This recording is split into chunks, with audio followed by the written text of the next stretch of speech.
பூமியை சுதந்திரித்துக் கொண்டு என்றைக்கும் அதிலே வாசமாயிருப்பார்கள். சங்கீதம் 37:29.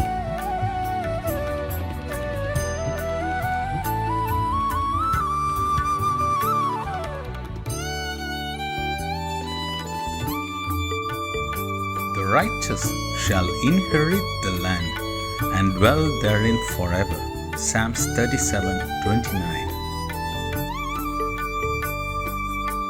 ஆண்டவரும் இரட்சகருமாகிய இயேசு கிறிஸ்துவின் நாமத்தினாலே காட் கோஸ் மினிஸ்ட்ரீஸின் யூடியூப் சேனல் வாயிலாக உங்களை சந்திப்பதில் பெரும் மகிழ்ச்சி அடைகிறேன். தேவனாகிய கர்த்தர் இந்த மாதத்திலே தம்முடைய வார்த்தைகளை நிறைவேற்ற உண்மையுள்ளவராயிருக்கிறார். ஆதலால் அவர் சொன்ன வார்த்தையின்படியே நிறைவேற்றுவார். நாம் கண்ட எல்லா துயரங்களுக்கும், சூழ்நிலைகளுக்கும், பிரச்சனைகளுக்கும், கடன் பாரங்களுக்கும் பலனாக தேவனுடைய வார்த்தையை பிடித்து கொள்ளுவோம்.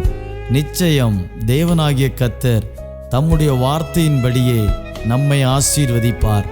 இந்த 2வது மாதத்திலே ஒவ்வொரு நாளும் தேவனுடைய வார்த்தையை கேளுங்கள், அறிக்கை செய்யுங்கள், விசுவாசியுங்கள்.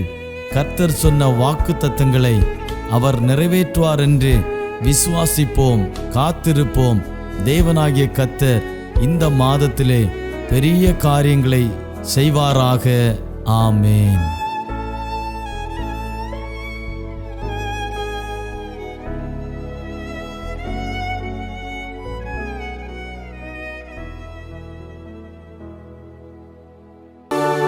கர்த்தரும் நமது இரட்சகருமாகிய இயேசு கிறிஸ்துவின் உன்னதமான நாமம் மகிமைப்படுவதாக.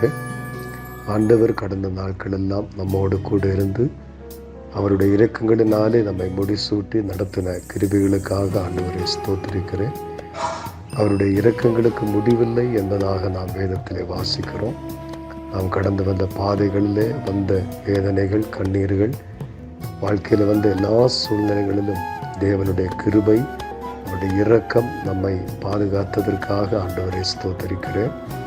இந்த நாளிலும் நம்முடைய தியானத்திற்காக மத்தேயு எழுதின சுவிசேஷம் 11ஆம் அதிகாரம் 28வது வசனத்தை நான் உங்களுக்காக வாசிக்கிறேன். வருத்தப்பட்டு பாரம் சுமக்கிறவர்களே, நீங்கள் எல்லோரும் என்னிடத்திலே வாருங்கள், நான் உங்களுக்கு இளைப்பாறுதல் தருவேன் என்பதாக இயேசு சொல்லியிருக்கிறார். இந்த வேத வசனத்தின் மூலமாக ஆண்டவர் நம்மோடு இந்த நாளிலே பேசும்படியாய் ஜெபத்தோடு எதிர்பார்ப்போடு தேவனுடைய வார்த்தையை கேட்கும்படி உங்களை கேட்டுக்கொள்கிறேன். ஆண்டவர் இயேசு கிறிஸ்து தம்மிடத்தில் வந்த ஜனங்களை பார்த்து சொன்ன ஒரு அருமையான வார்த்தை தான் நாம் இந்த இடத்திலே வாசித்து கேட்டோம். இயேசு கிறிஸ்துவின் ஊழிய நாட்களிலே அவருடைய அருகாமையில் வந்ததான மக்கள் பலவிதமான வருத்தங்கள், கவலைகள், பிரச்சனைகள், தேவைகள், வியாதிகள், பிசாசின் கட்டுகள், இப்படி பலவிதமான சூழ்நிலைகளில் இருந்த மக்கள் இயேசு கிறிஸ்துவின் வசனத்தை கேட்கும்படியாய் அவரிடத்திலே வந்ததாக நாம் வேதத்திலே வாசிக்கிறோம். அவரிடத்தில் வந்த மக்களை பார்த்து ஆண்டவர் சொன்ன ஒரு வார்த்தையை தான் இந்த இடத்திலே நாம் வாசித்தோம். முதலாவது இயேசு சொன்னார், வருத்தப்படுகிறவர்களே என்பதாக. வருத்தப்படுகிறவர்கள் என்று சொன்னால் வாழ்க்கையிலே துக்கங்களை, கவலைகளை, துயரங்களை அனுபவிக்கிறவர்கள் என்று அர்த்தம். ஏசாயா 53ஆம் அதிகாரம் 4ஆம் வசனத்தில் இயேசு வேதம் இப்படி சொல்லுகிறது, இயேசு கிறிஸ்து நம்முடைய துக்கங்களை சிலுவையிலே சுமந்தார் என்று வேதத்தில் வாசிக்கிறோம். நம்முடைய வாழ்க்கையில நாம் அனுதினம் சந்தித்து கொண்டிருக்கிற, நம்முடைய வாழ்க்கையில வருகிற ஒவ்வொரு துக்கங்களையும் இயேசு சிலுவையிலே நமக்காக சுமந்தார். ஆகவே நம்முடைய வாழ்க்கையில எப்படிப்பட்ட துக்கங்கள் வந்தாலும் அதற்கு பரிகாரத்தை, விடுதலையை இயேசு சிலுவையிலே நமக்காக உண்டு பண்ணி இருக்கிறார். நம்முடைய துக்கங்களை அவர் சுமந்தார் என்று வேதம் சொல்லுகிறது. எரேமியா 33ஆம் அதிகாரம் 13ஆம் வசனத்தில் நம்முடைய சஞ்சலங்களை போக்கி நம்மை சந்தோஷப்படுத்துவதாக வேதத்திலே வாசிக்கிறோம். நான் அவர்கள் சஞ்சலத்தை போக்கி அவர்களை சந்தோஷப்படுத்துவேன் என்று ஆண்டவர் சொன்னார். யோவான் 16ஆம் அதிகாரம் 20ஆம் வசனத்திலும் உங்கள் துக்கம் சந்தோஷமாக மாறும் என்று ஆண்டவர் சொல்லி இருக்கிறார். வாழ்க்கையிலே நஷ்டங்கள், இழப்புகள், மனிதரால் ஏமாற்றப்பட்ட அனுபவங்கள், நம்பினவர்களால் கைவிடப்பட்ட அனுபவங்கள், தோல்விகள், எதிர்பார்த்த காரியங்கள் வாய்க்காததினால், இப்படி பலவிதமான துக்கங்களினால் நம்முடைய இருதயம் வருத்தப்பட்டு கொண்டிருக்கலாம். இந்த வார்த்தை கேட்கிற எனக்கு அன்பான சகோதரி, சகோதரனே, உங்கள் வாழ்க்கையில் இருக்கிற வருத்தங்களை, உங்கள் இருதயத்தில் இருக்கிற அத்தனை சஞ்சலங்களையும் நீக்கி உங்களை மகிழ்ச்சியினால் நிரப்புவதற்கு அவரால் கூடும். நம்முடைய கண்ணீரை துடைக்கிற ஒரு நல்ல ஆண்டவர் இயேசு கிறிஸ்து. ஒருவேளை யாருக்கும் தெரியாமல் அழுது கொண்டிருக்கிற பல காரியங்கள் நம்முடைய வாழ்க்கையில் இருக்கலாம். சங்கீதம் 6:6 தாவீது சொல்லுகிறார், கண்ணீரினால் என் படுக்கையை நான் ஈரமாக்கினேன் என்பதாக.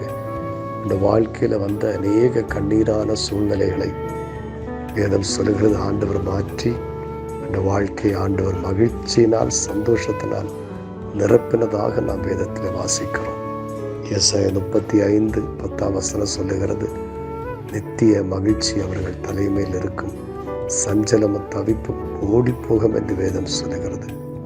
இந்த நாளிலே உங்கள் வாழ்க்கையில் இருக்கிற அத்தனை சஞ்சலங்களை, தவிப்புகளையும், தவித்து கொண்டிருக்கிற காரியத்தில் எல்லாம் கர்த்தர் ஒரு விடுதலை கொடுப்பார்.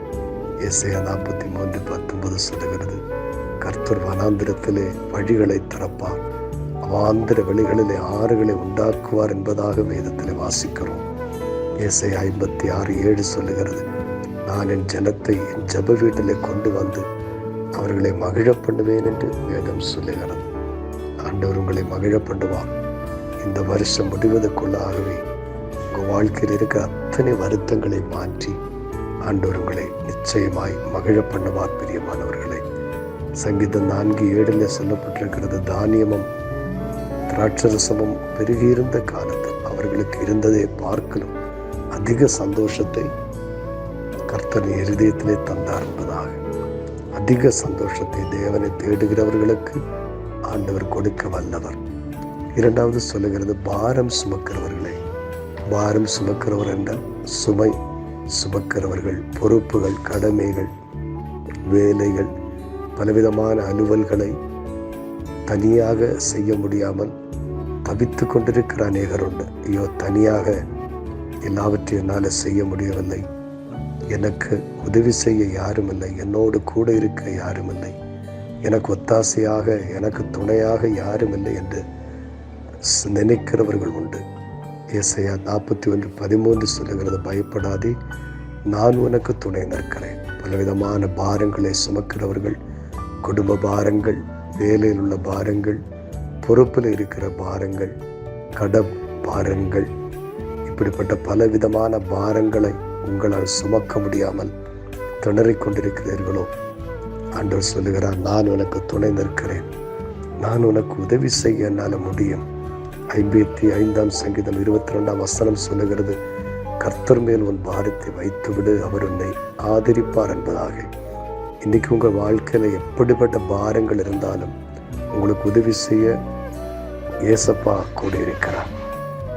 2 நாளாகமம் 14:11 வாசிக்கிறோம், பலன் உள்ளவனுக்கும் பலன் இல்லாதவனுக்கும் உதவி செய்வது ஆண்டவருக்கு லேசான காரியம்.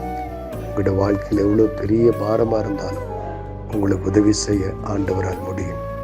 அடுத்ததாக ஆண்டவர் சொன்னார், என்னிடத்தில் வாருங்கள், வருத்தப்படுகிறவர்கள், பாரம் சுமக்கிறவர்கள், என்னிடத்தில் வாருங்கள்.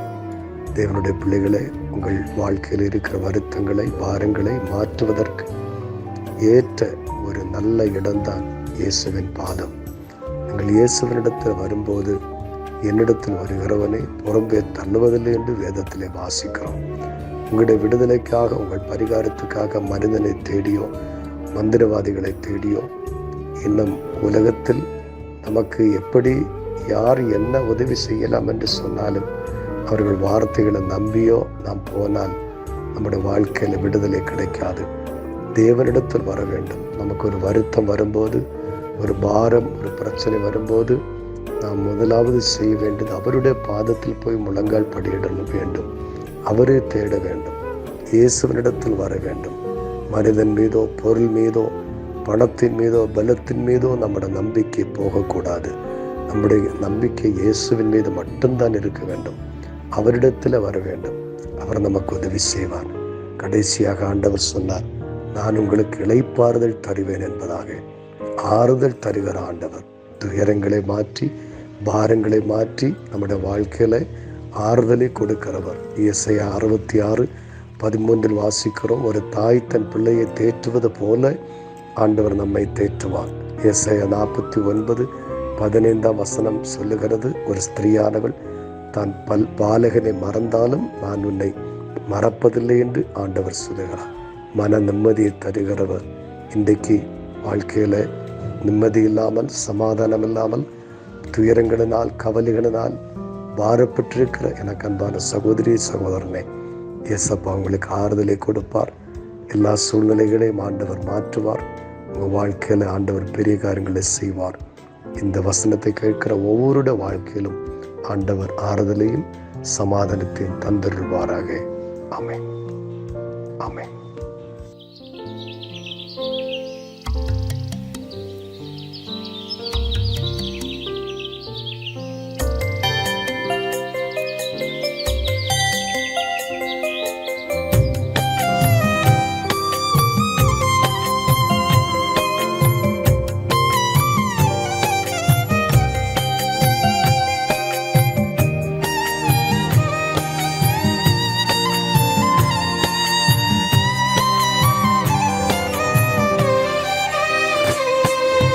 வைகரையில் உமக்காக வழி மேல் விழி வைத்து காத்திருக்கின்றேன் இறைவா.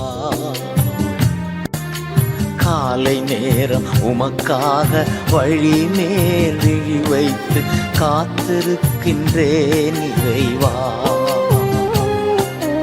என் ஜெபம் கேட்டு பதில் தாரும், பெருமூச்சை பார்த்து மனம் இறங்கும். என் ஜெபம் கேட்டு பதில் தாரும், பெருமூச்சை பார்த்து மனம் இறங்கும்.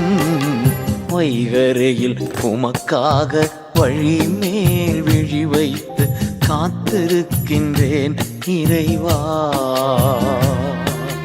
காலை நேரம் உமக்காக வழி மேல் விழி வைத்து காத்திருக்கின்றேன் இறைவா.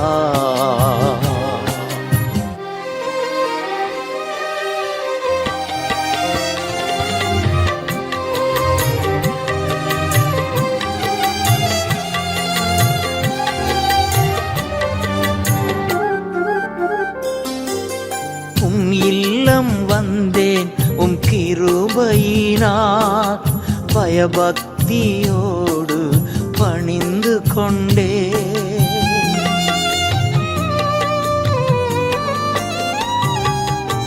நிறைவான மகிழ்ச்சி உம் சமூகத்தில், குறையில்லாத பேரின்பம் உம் பாதத்தில். வைகரையில் உமக்காக வழி மேல் விழி வைத்து காத்திருக்கின்றேன் இறைவா. காலை நேரம் உமக்காக வழி மேல் விழி வைத்து காத்திருக்கின்றேன் இறைவா.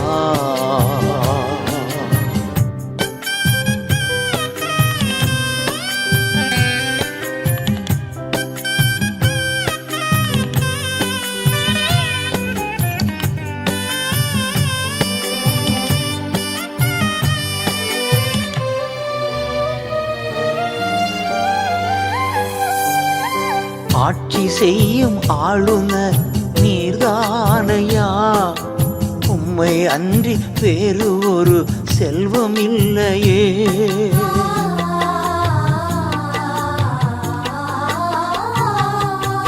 நீர்தானே எனது உரிமை சொத்து, எனக்குரிய பங்கும் நீர்தானையா. வைகரையில் உமக்காக வழி மேல் விழி வைத்து காத்திருக்கின்றேன் இறைவா. காலை நேரம் உமக்காக வழி மேல் விழி வைத்து காத்திருக்கின்றேன் இறைவா.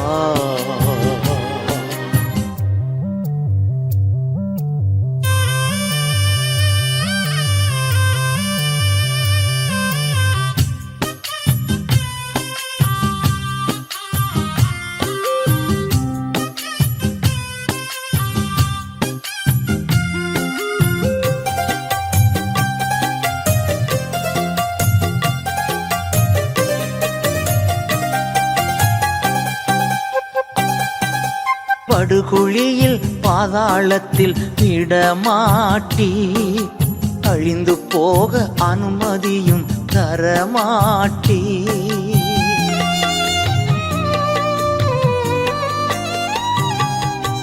என் இதயம் பூரித்து துள்ளுகின்றது, என் உடலும் பாதுகாப்பில் இளைப்பாறுது. வைகரையில் உமக்காக வழி மேல் விழி வைத்து காத்திருக்கின்றேன் இறைவா.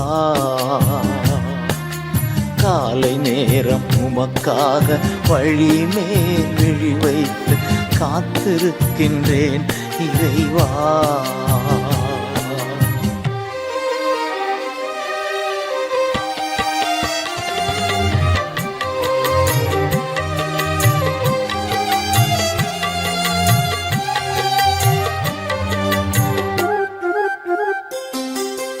காலைதோறும் திருப்தியாக்கும் கிருபையால் நாளெல்லாம் களி கூர்ந்து மகிழ்ந்திருப்பே.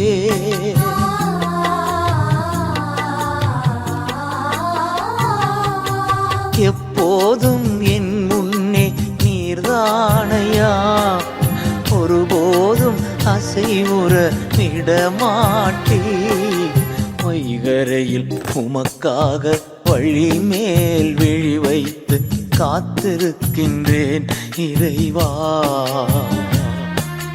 காலை நேரம் உமக்காக வழி மேல் விழி வைத்து காத்திருக்கின்றேன் இறைவா.